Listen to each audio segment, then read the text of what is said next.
big changes, but here's the bottom line. No one will pay alimony for an indefinite amount of time, and for those who receive it, that means potentially serious life changes.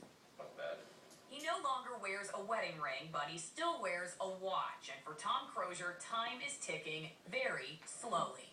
My divorce was more traumatic than the death of both of my parents. Crozier recently ended his 18-and-a-half-year marriage. In Florida, that lands him in the long-term marriage permanent alimony category. That means he'll pay 40% of his salary to his ex-wife until he retires, except now he can't afford to retire. And the same goes for many other clients at Chris Gibbons' Tampa law firm. $1,000 a month to their spouse to upwards of $10,000, and in some cases even more than that a month. And with no end in sight, except if the so-called alimony bill becomes law. It reduces alimony payments to half the time of the marriage. In Crozier's case, forever cuts down to just 9 years. It would allow me to plan my future. The bill also caps alimony based on the payor's salary, and it gives couples the chance to modify their agreement even years later. They're so happy about this new law, and then we have other people who are devastated. Laura Davis and her law partner, Deborah Thompson, say their clients all have strong opinions, but not all positive, especially stay-at-home spouses. There's not going to be any more permanent alimony, which means they've sacrificed their career